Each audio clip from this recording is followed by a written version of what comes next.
Dear friends, today we celebrate the feast of St. James the Apostle.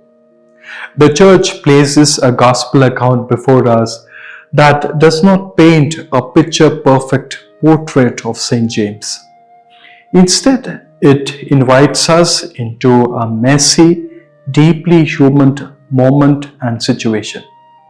We are introduced to James along with his brother John, who are still in need of a deeper realization of their calling. They are ambitious men driven by a very human desire for worldly greatness. To begin with, the request of the mother of James and John in today's Gospel, it brings before us an attitude of complete indifference towards the concerns of the other.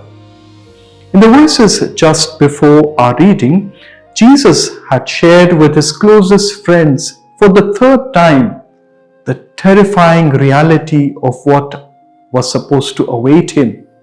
He is heading to Jerusalem to be betrayed, condemned, mocked, flogged, and finally crucified.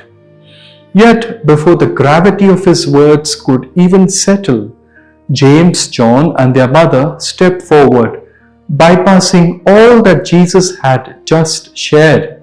They attempt to negotiate a promotion, asking that the two brothers be granted the seats of honor to sit at the right side of Jesus and the left hand of Jesus in his coming kingdom.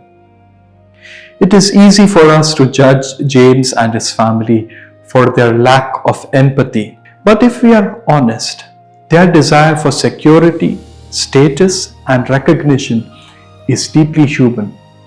They were looking for an upward mobility in a world where power was top down, and they wanted to enjoy a privileged status. Jesus, with incredible patience, looks at James and John and declares, "You do not know what you're asking." He challenges them with a question that defines the rest of James' life. Can you drink the cup that I am going to drink? In the scriptures, dear friends, the cup refers not to a golden chalice of victory, but to the cup of human suffering and pain. James and John confidently reply, "We can." They didn't truly understand it then, but the profound irony of their request is revealed at the climax of Matthew's Gospel when Jesus is finally enthroned as king. Not on a throne, it is on a wooden cross. Flanked on his right and left are not James and John, but two convicted criminals. When the other 10 disciples hear of this request, they are filled with an anger that actually stems from their own dissatisfied ambitions. Prompted by this tension, Jesus gathers them all to completely redefine what greatness can mean. He contrasts the oppressive, lording over the other leadership of the Roman rulers with the radical example of his own kingdom. He says, "It will not be so among you, but whoever wishes to be great among you must be your servant, and whoever wishes to be first among you must be your slave."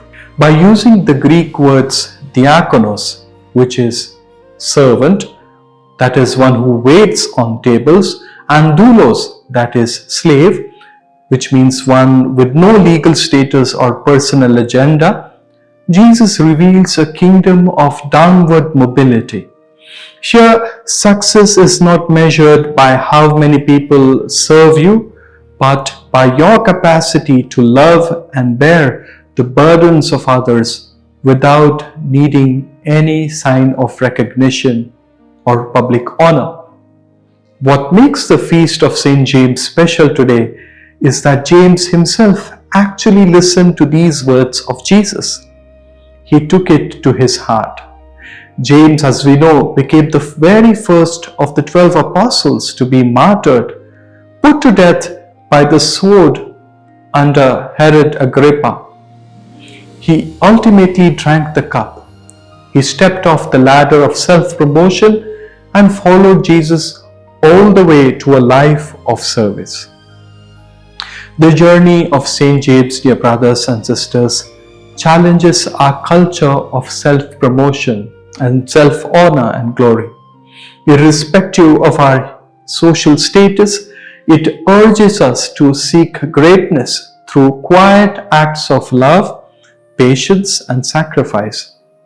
St. James shows us that holiness is a journey.